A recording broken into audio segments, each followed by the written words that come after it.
Бірде қазақ жігіті Францияға бармақшы болады. Бірақ ол француз тілін білмейді екен. Содан досына келіп ақыл сұрайды. Сонда досы: оның несі қиын? Сөздің басына F әрпін қойып сөйлей бер дейді. Бірер айдан соң әлгі жігіт Франция ұшағынан түсіп жатыр дейді. Содан Париждің көшелерінде ал келіп адасады. Амал жоқ, алғаш кезіккен жігіттен қинала жөн сұрауына тура келеді. Фаурым, фул файф өше? Деген екен абдырап.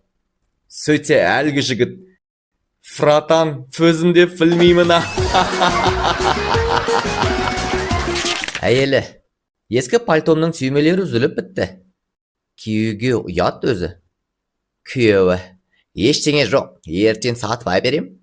Пальтома? Жоқ, түйме әперем. Сантехник шақырумен келеді. Бір нәрсені ауыстырып, бұрап, тартқылап есіне айтады. Барлығы дайын, сізден $10. $10? 5 минуттық жұмыс үшін? Мен дипломы бар стоматологпын. 5 минутта $10 да алмаймын. Бұл қапты. Мен нейрохирург болғанымда мен де сонша табыс таппайтынмын. Әйелі күйеуіне неге үйленбей тұрып кедей екеніңді айтпадың десе? Күйеуі: айттым ғой, барымда нарымда сен деп. Әрбір шеккен темекі өмірімізді 2 сағатқа қысқартады. Әрбір ішкен арақ өмірімізді 3 сағатқа қысқартады. Ал әрбір жұмыс күні өмірімізді 8 сағатқа қысқартады екен. Бір еркек базарда сауда жасап тұр. Мынау не? Алма. Маған бір келісін беріңіз, және әр талын жеке-жеке орап беріңіз. Мынау не? Жаңғақ. Бұдан да бір келі беріңіз, және әр талын орап беріңіз. Ал мынау не? Мейіз ғой, бірақ ол сатылмайды. Баласы әкесінен: әке, ақша деген неме деп сұрайды. Ақша деген қымбат көлік, зәулім сарай, кофе және сұлу қыздар. Ал ақша жоқ болса не болады? Ақша жоқ дегеніміз автобус, жатақхана, қара шай және сенің анаң. Баласы мен анасы: мама, неге әкеміздің басында шашы өте аз? Себебі ол көп ойлайтын ақылды адам. Түсінікті. Ал сенің шашың неге көп?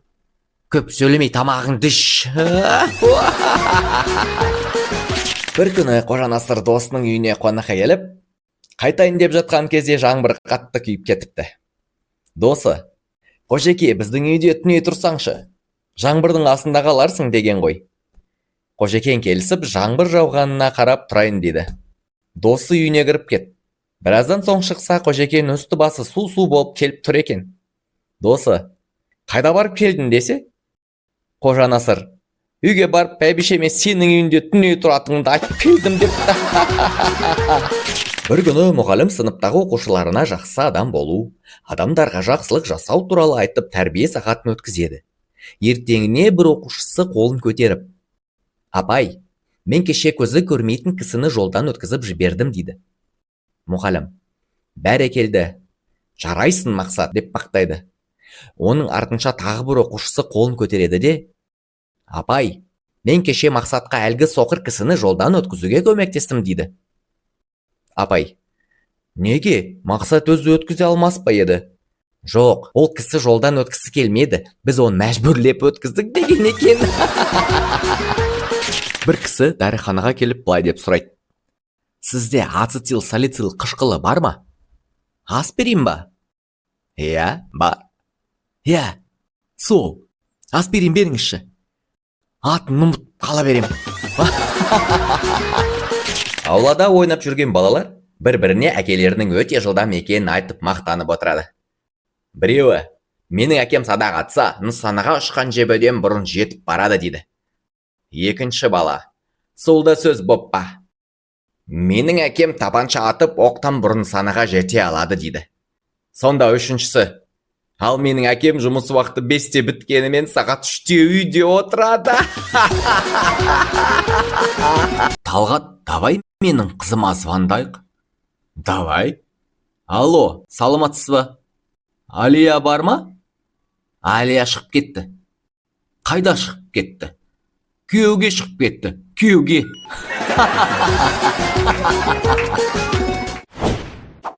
Жасұлан, сен білесің бе? Мен Дженнифер Лопестің сабыны болғым келеді. Оның шоколадқа ұқсас денесімен төмен қарай сырғып. Марат, Дженнифер Лопес кір сабынмен жуынбайды ғой.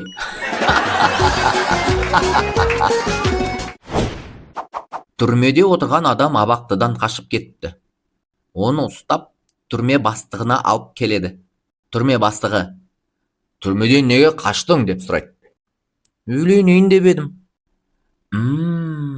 Дейді түрме бастығы. Сенің бостандық туралы түсінігің қызық екен. Біз ана қыз екеуміз бір партада отырдық. Сосын үйлендік, сосын балалы болдық. Сосын не болды? Сосын бізді мұғалім басқа парталарға бөліп жіберді. Бірге ойнайтын орыс пен қазақтың балаларының бір-біріне мақтанып қоятын сәттері болады екен. Сонда орыс баласы күніне: у меня братишки нет, у меня сестренки нет, зато Марс, Сникерс есть деп отып кететіні көрінеді. Бір күні осылайша айтып мақтанған орыс досына қазақ баласы: у меня братишка 5, у меня сестренок 5, откуда мне шоколад, мама еще 2 қабат деп ашуланыпты. Екі еркектің әңгімесі: сен көшеден әдемі келіншек көрсең, ең бірінші қай жағына қарайсың деп сұрайды біреу. Екіншісі: біріншіден жақын маңда әйелім жоқ па екен деп жан жағыма қараймын деп. Сатушы жолдас, мен сізден Голландия ірімшігін сұраған сияқты едім. Сіз маған Швейцария ірімшігін өлшеп жатқаныңыз не? Сіз не, бұл ірімшікті әңгімелесу үшін алып жатырсыз ба? Университетте лектор: әй, жанындағы жолдасыңды оят, дейді бір тыңдаушыға. Сонда ол: ұйықтатқан өзіңіз ғой, өзіңіз оятыңыз депті.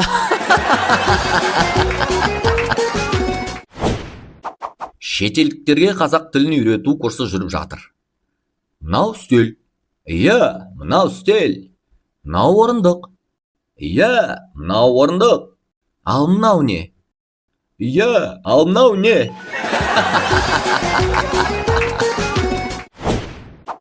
Алло, апа? Бұл қайсың ей? Мен ғой, немерең Нұрдәулет. Қайда жүрсің ей? Алматыда оқып жүрмін ғой, 4 жыл болды. Бәсе, үйде көрінбейсің.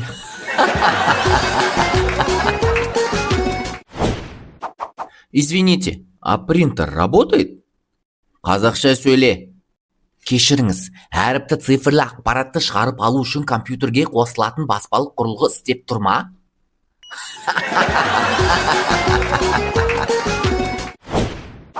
Бір жігіт мақтанғысы келіп досына барады да: білесің бе, менің итім сөйлейді екен. Сонда досы: білемін деп жауап береді. Досы таңғалып: кім айтты десе, екіншісі: менің итім айтты депті.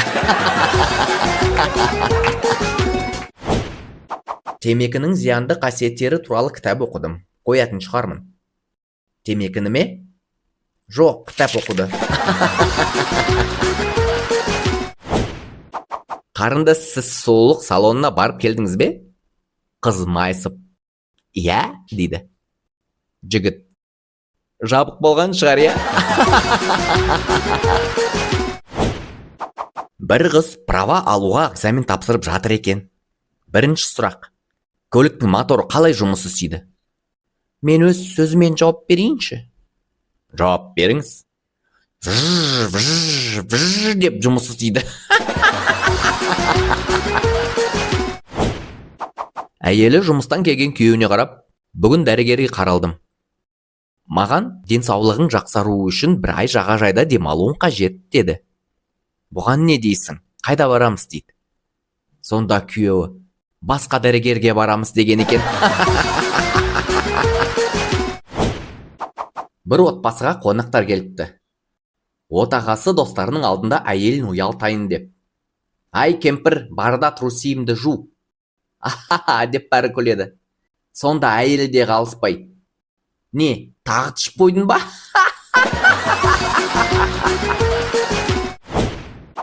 Қожанасыр етікшіге барып етік тіктіріпті. Дайын болғанда етікші Қожанасырға: бір аптадай аздап қысып жүру мүмкін, одан кейін түсіп кетеді дейді. Қожанасыр үйіне келіп етікті әйеліне береді де: мынаны бір жерге сақтап қой, бір аптадан кейін бересің, әйтпесе аяғымды қысады екен депті. Мен сенен шаршадым, қош бол, мені ұмыт деп айттым да есікті жауып кет қалдым.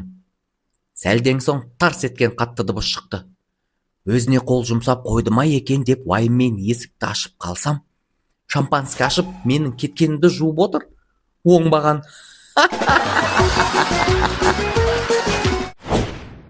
Тіс дәрігері емделушіге күмілжи қарап: кешіріңіз, мен сіздің сау тісіңізді жұлып тастаған сияқтымын. Енді ауру тісіңізді тағы жұлуға тура келеді дейді. Емделуші қан түкіріп тұрып, қуанғанын жасыра алмай: көз дәрігері болмағаныңыз қандай жақсы болды.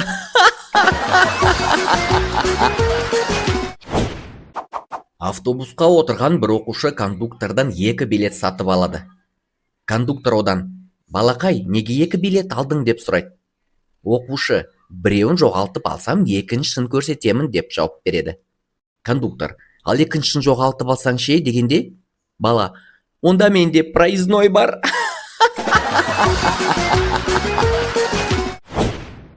Бір қарға аузындағы ірімшікті жей бергенде, түлкі келіп: қарға, әдемі даусыңмен ән шырқап жіберші дейді. Қарға аузындағы ірімшікті қанатына ыңғайлап қыстырады да: түлкі, бауырым, мен онда ескіріп кеткен құлықтарға алданбаймын. Мені ана Крыловтың қарға мен түлкі баснасын оққан жоқпын деп ойлайсың ба?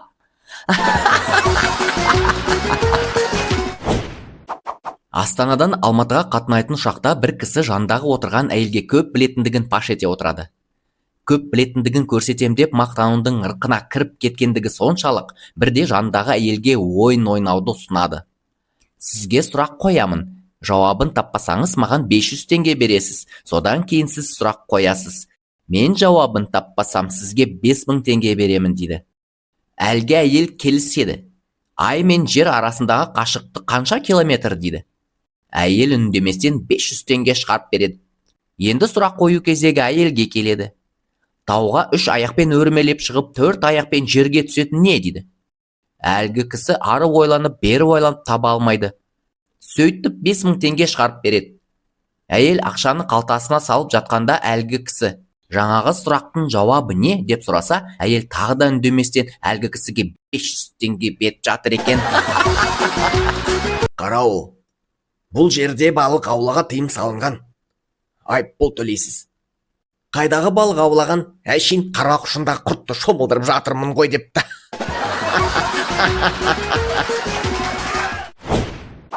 Бір жынды алдадым деп мәз болып жүр екен. Сосын одан біреу: кімді алдадың деп сұрапты. Сөйтсе жынды: таксиге ақшасын төлеп өзім отырмай қашып кеттім депті.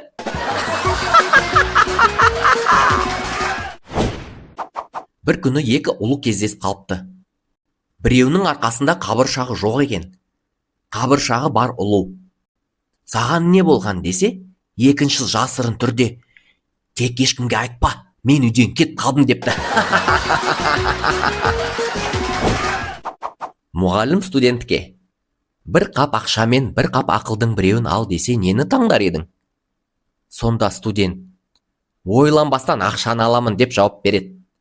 Сөйтсе мұғалім: ал мен болсам ақылды алар едім депті. Сонда бала: кімде не жоқ, сол соны алады ғой.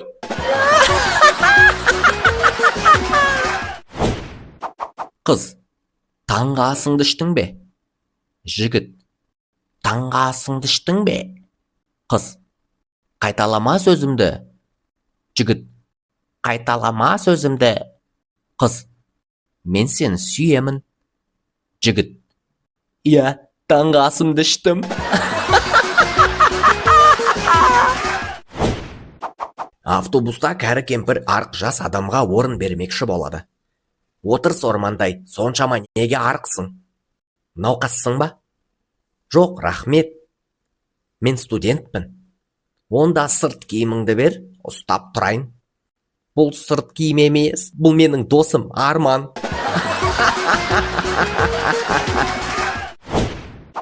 Шал немересі екеуі қонақ күтіпті. Шал немересіне қарап, диплом бар, шай алып кел депті. Қонақ таңырқап сұрапты. Немереңіздің аты диплом ба? Иә, деді шал. Қонақ, неге немереңіздің атын диплом деп қойғансыз? Сонда шал, қызым қаладан диплом алып келемін деп кетіп еді, осы алып келді. Мұғалім оқушыларға сұрақ қойып жатыр. Ербол, сен үлкен болғанда кім боласың? Ербол, мен үлкен болғанда бай болам, ақшам көп болады, әйел аламын. Сол әйеліме көлік, алтын, асыл тастар, үлкен үй алып беремін. Кейін шетелдерге алып барып саяхат жасатамын. Бәрекелді, жарайсың. Ал Гүлназ, сен үлкейгенде кім боласың? Сонда Гүлназ, енді Ерболды тыңдап, оның әйелі болғым кеп тұр депті.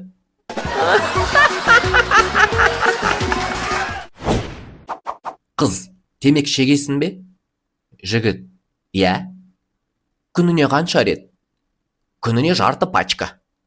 Қыз, бір пачка қанша тұрады? Жігіт, 1000 теңге. Қанша жыл шек келесің? 15. Қыз, 15 жыл шекпей ақшаңды жинағанда, қазір өзіңе қандай болса да машина сатып алар едің ғой. Жігіт, сен темекі шегесің бе? Жоқ. Онда сенің машинаң қайда?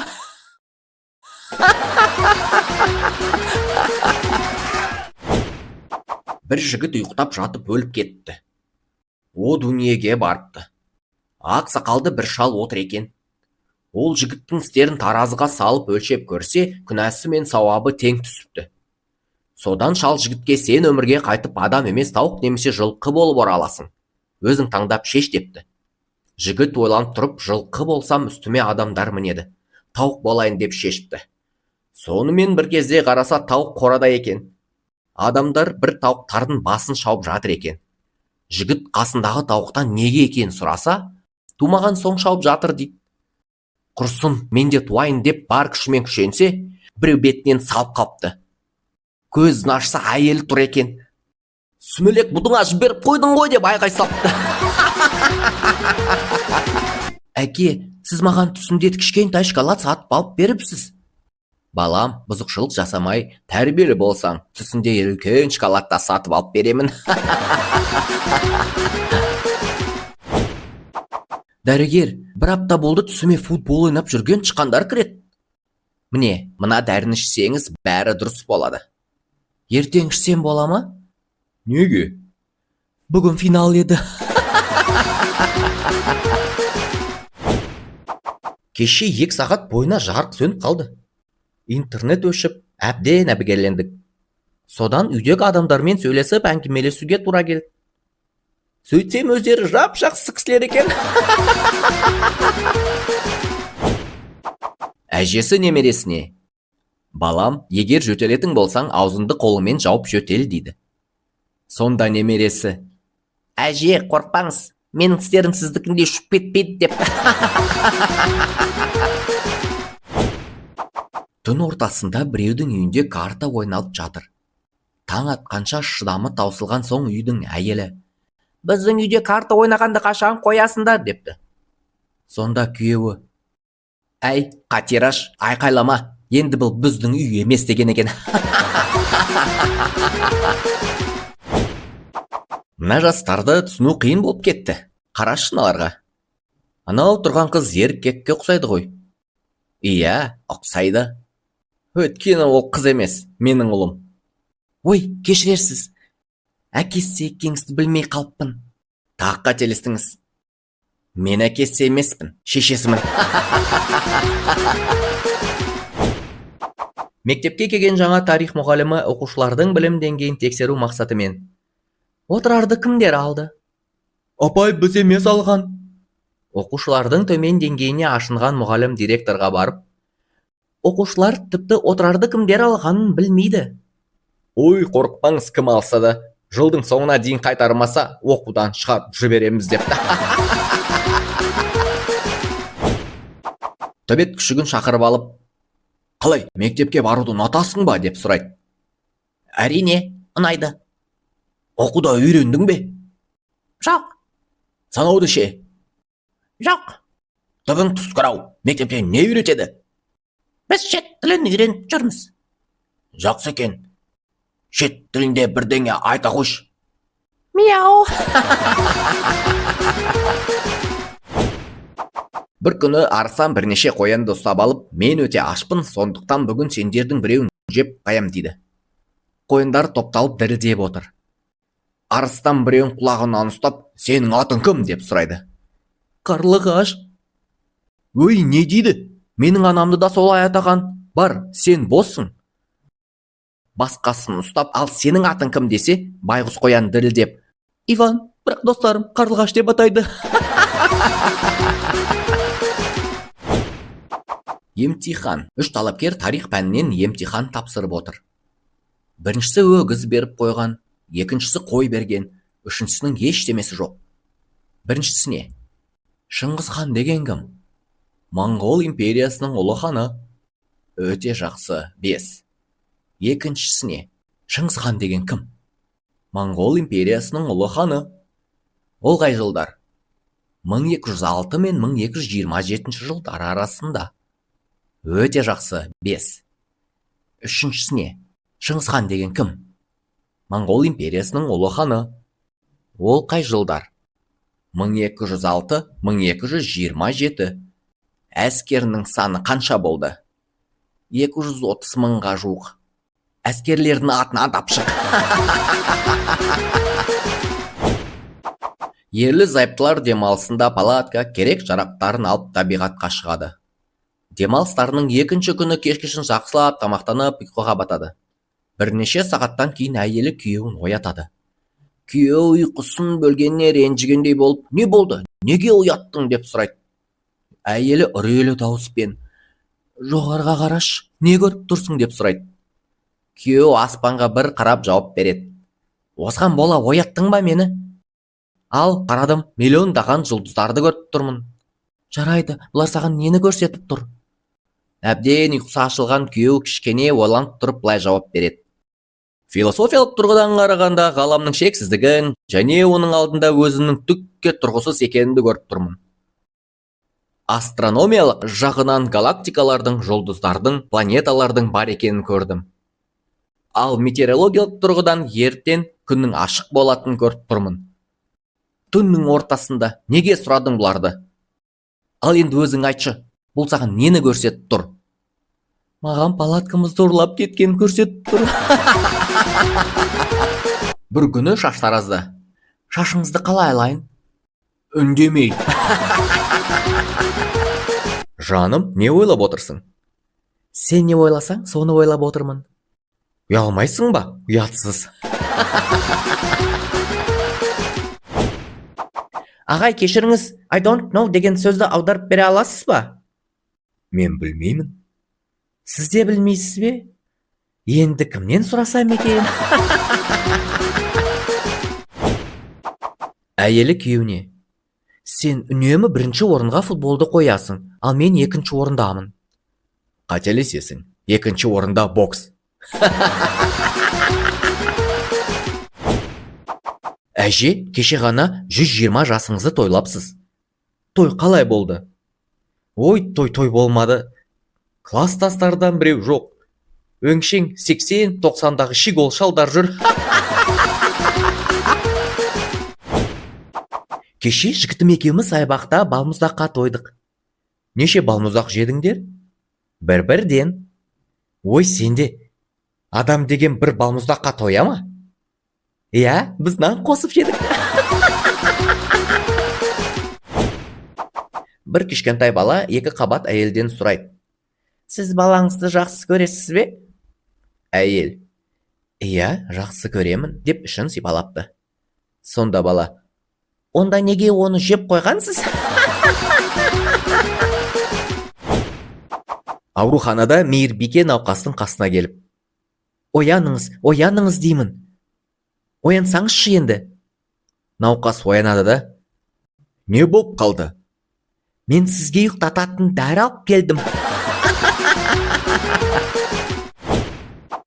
Әйелі күйеуіне: бүгін екеуміздің шаңырақ көтергенімізге бақандай 15 жыл болыпты. Қорадағы семіз қошқарды соймадық па? Есің дұрыс па? Малдың не жазығы бар? Одан да екеумізді таныстырған қуандықты сояйық. Баласы: мама, мен автобуста бір тәтеге орнымнан тұрдым да, отырыңыз, отырыңыз дедім. Мамасы: иә, менің балам ақылды ғой. Баласы: бірақ тәте отырған жоқ. Содан кейін қайтадан әкемнің алдында өзім отырып алдым. Үйіне жүгіріп кірген бала анасына: анашым, 100 теңге бересіз бе дейді. Оны қайтесің балам? Бір кәрі апаға берейін деп едім. Өй, жарайсың балам. Дұрыс, қайырымды болу керек. Ол кісі қай жерде? На көшенің бұрышында балмұздақ сатып отыр. Жаттығудан шыққан жігіт қызымен көшеде серуендеп келе жатады. Ал олардың жанына Мерседес автокөлігі келіп тоқтайды.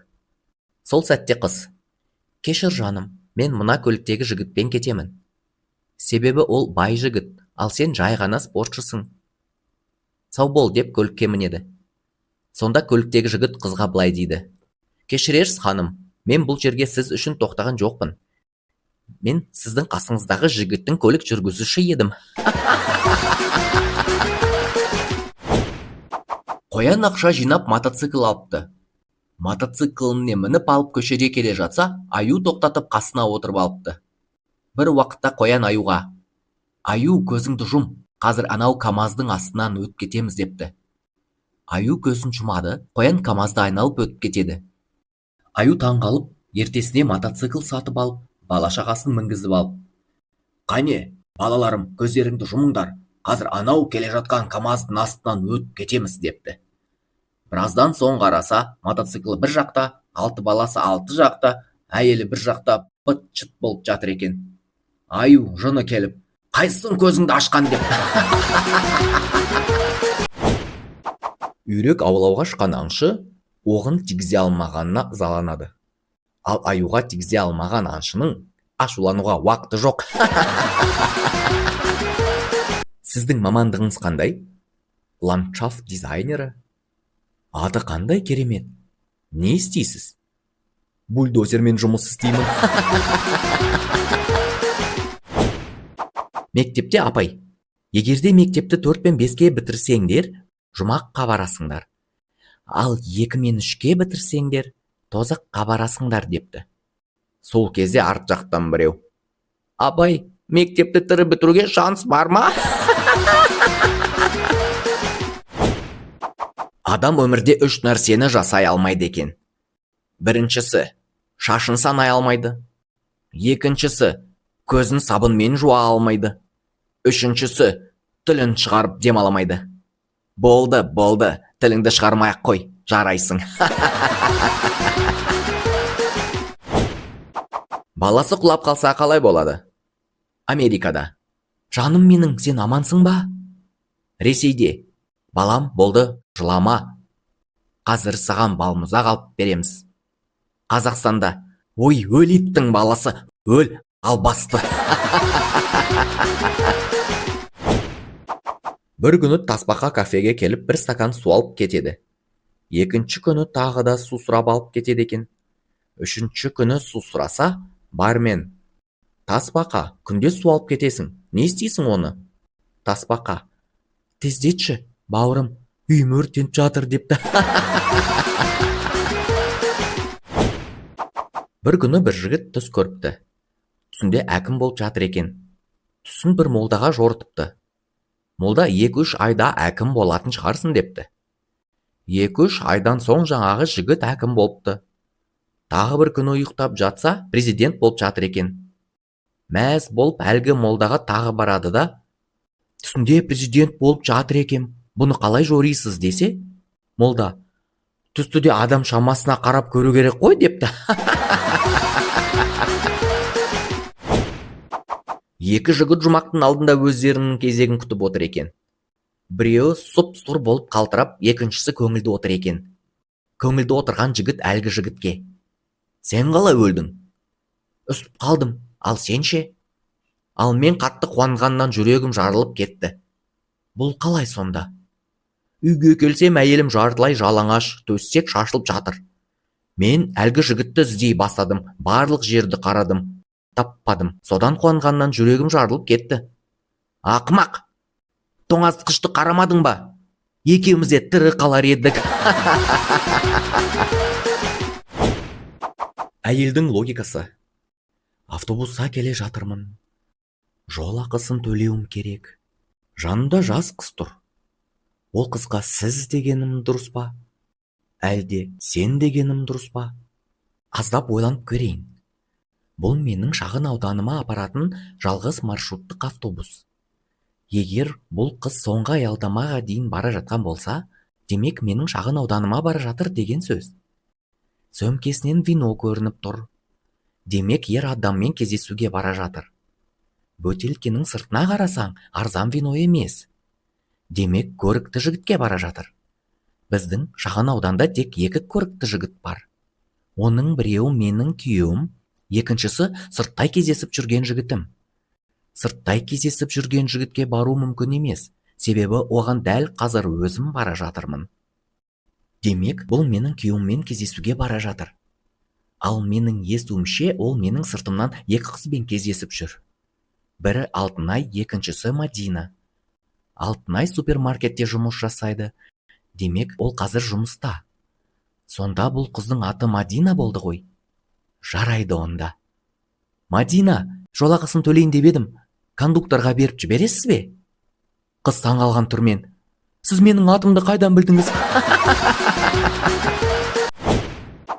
Атак көшеде крутой боп жүретін жігіттерде үйінде ыдыс-аяқ пол жуады ғой. Мұғалім мен оқушының әңгімесі: сен емтихан тапсыра алмайсың, білімің жетпейді. Әрине, сіз ғой білім берген. Полиция ұшып алған орыстан сұрайды: фамилия?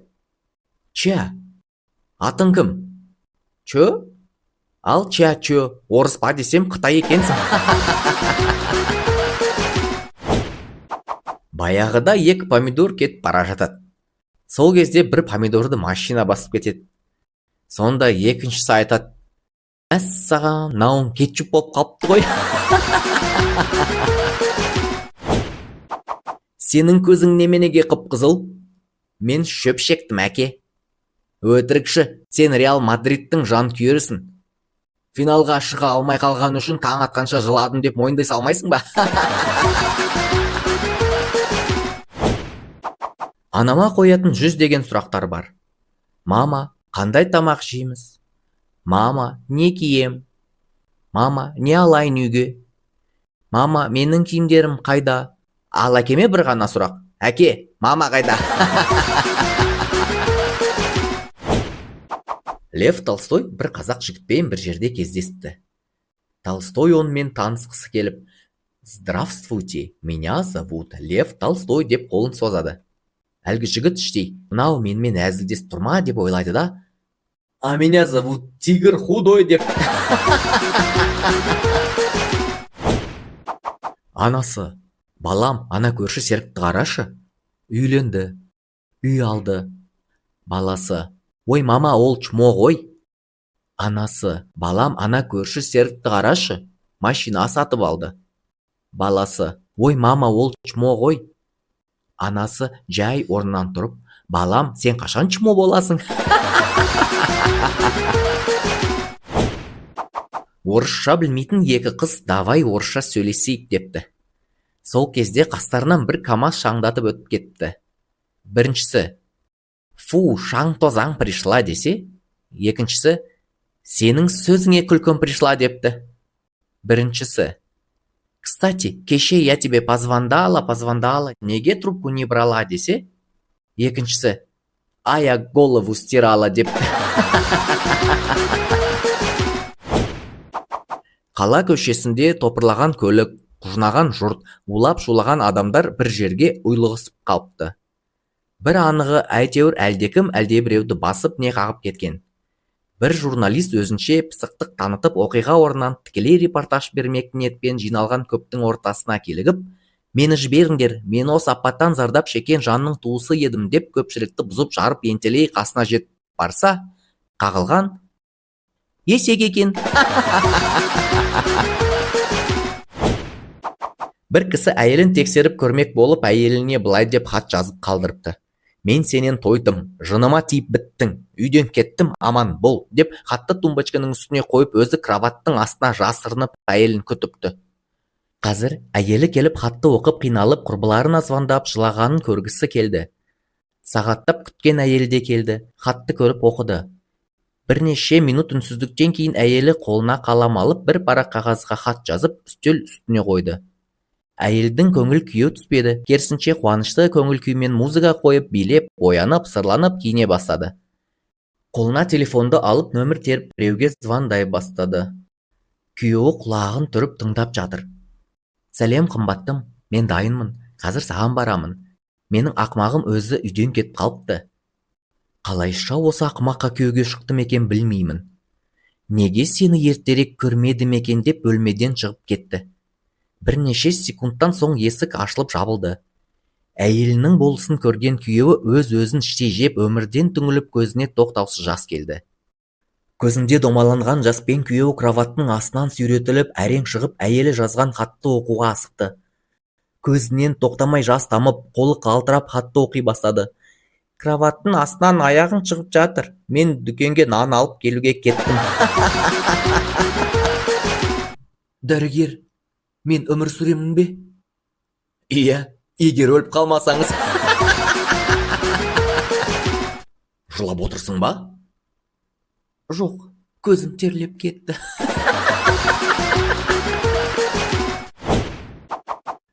Сол бір керемет үш сөзді күнде естігім келеді. Мен сені сүйемін бе? Жоқ, бүгін сабақ болмайды.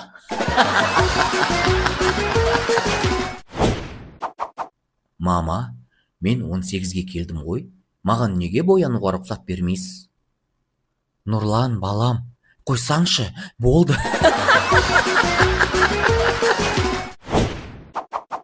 Сен неге өзіңе шоколадтың үлкен бөлігін алып, маған кішкентай бөлігін бердің? Ал сен қайтер едің? Мен кішкентай бөлігін өзіме алып, саған үлкен бөлігін берер едім. Енді неге ренжисің? Мен дәл солай істедім ғой. Ауыл, түн іші. Біреу есік қағады. Сізге отын керек бе? Жоқ, керек емес. Таңертең үйдің иесі есік алдына шықса, қысқа дайындап қойған отын жоқ екен. Балабақшада. Тәрбиеші. Аяжан, сен не жазып отырсың? Анеляға хат жазып отырмын.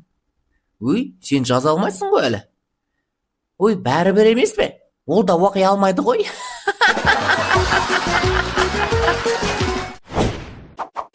Жаным, бүгін қыдырайық. Кетші бара? Не болды? Сен кеше мен шашымды қысқартқанымды байқамадың. Жоғы жаным, байқадым. Өте жарасымды, әп-әдемі болып тұрдың ғой. Енді шынымен кетші бар. Не болды? Мен шашымды қысқартқан жоқпын.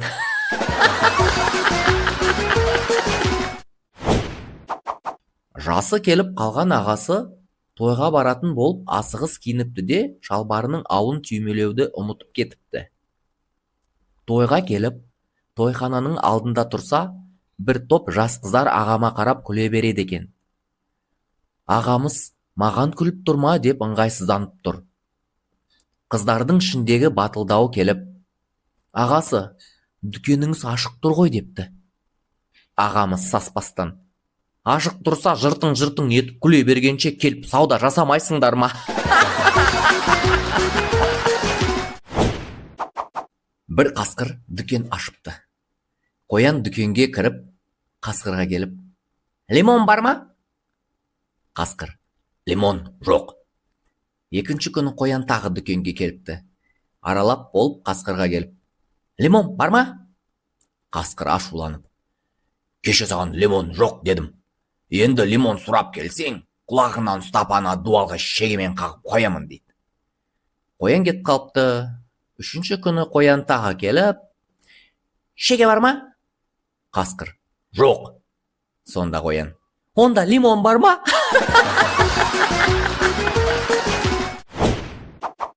Алыстағы ауылға газеттен тілші келіп, шопаннан сұрайды: айтыңызшы, бір қой қанша жүн береді? Қайсысы? Ақ қой ма әлде қара қой ма? Мысалы қара қой. Қара қой 3 келі жүн береді. Ал ақ қой ше? Ол да 3 келі. Әр қой тәулігінен қанша шөп жейді? Қайсысы, қарасы ма әлде ағы ма? Мысалға қарасы 5 келі. Ал ағы ше? Ағы да 5 келі. Егер сойса әр қойдан қанша ет шығады? Қайсының, ағынан ба әлде қарасынан ба? Тілшінің төзімі таусылып: ал айталық ағынан деп айғайлайды. Ағынан ба, одан 15-20 келі ет шығады. Қарасынан ше? Одан да 15-20 келі. Тілші қатты ашуланады: сіз не басты қадырып отырсыз? Сонда ақ қой мен қара қойдың арасында қандай айырмашылық бар? Қара қойлар менікі, дейді шопан. Дейді тілші. Ал ақ қойлар ше? Сонда шопан: ақ қойлар да менікі. Суретке түсіргенде, қайтадан түсірші, онша шықпапын дейтіндерге, дүниеге келгенде акушерге айтпадың ба осы сөздеріңді? Жындыханада жынды емес, тіркелмеген деген анықтама алу үшін кезекте тұрғам. Кезек біткенше жынды болып тіркеліп кетті. Айтқали: мен. Қажымұрат: мен. 3030. Менің есімім Зозо, жолдас майор. Балгер, сіз 30 жасқа дейін кедейлікте өмір сүресіз. Ал кейін не? Байып кетем бе? Ал кейін үйреніп кетесіз. Мені сүйесің бе? Әрине. Ал мен үшін өлесің бе? Қойш, мен өлсем сені кім сүйеді?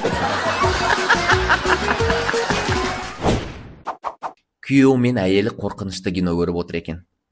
Бір кезде экранға түрі жаман адам шығады. Сонда әйелі: мама. Күйеуі: кішкене ұқсайды екен.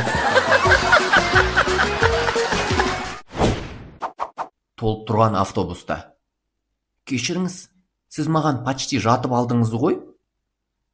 Енді ештеңе істеген жоқпын ғой. Істесеңізші енді бірдеңе. Бір қыз темекі шегіп тұрады. Сосын бір жігіт орысша білмей темекі сұрайын деп: девушка, вы курица? А ты что, петух, что ли? Да нет, я тоже курица. Әйелім екеуміз бәрін тастап, ақшамыз таусылғанша саяхаттаймыз деп шештік. Сол күні кешке қарай үйге қайттық. Әйелі бір отырыстан мас болып келіпті. Күйеуі жатын бөлмеден: күнім, андағы құлаған не? Менің күртешем. А неге сондай қатты дыбыспен құлады? Сенің күнің одан шығып үлгермей қалыпты. Бір студент сабақ уақытында мұғаліммен жағаласып сөйлей берген екен. Мұғалім ашуланып оған: Ахметов, кел, менің орныма тұрып сабақ түсіндіре ғой десе, студент ойланбастан тақтаға шығып: сабақ бітті, бәріңізге рахмет. Бір күні әйелімді көңілдесімнің атымен Айгүл деп айтып қалам ба деп қорқып жүрген едім. Кеше мысық сатып алып атын Айгүл деп қойдым. Бәрі керемет, қорқыныш жоқ. Бір аптадан кейін әйелім базардан күшік сатып алып келді. Оның атын Бека деп қойды. Енді отырмын темекіні шегіп, ойланып. Бір жынды дүкенге келіп: ештеңе бар ма деп сұрайды. Сонда сатушы ойланып: ештеңе бар дейді. Онда маған ештеңеден 1 кило беріңізші. Сатушы тағы ойланып: көзіңді жұмшы. Жұмдым. Не көрдің? Ештеңе? О, міне сол ештеңеден 1 кило салып ал, мен саған санап берейін. Бір жынды көшеде: мен Құдайдың елшісімін, ол мені жерге жіберді деп келе жатса, алдынан басқа бір жынды: жоқ, Құдай мені жерге жіберді, мен Құдайдың елшісімін деп келе жатыр. Екеуі бір-біріне жақындай бере, мені жіберді деп сөз таластырып, жүр, ана адамнан сұрайық, сол айтсын кімді жібергенін деп шетте тұрған адамға барып, бауырым, айтшы, Құдай оны жіберді ме, әлде мені жіберді ме десе, сөйтсе әлгі адам, мен ешкімді ешқайда жіберген жоқпын депті.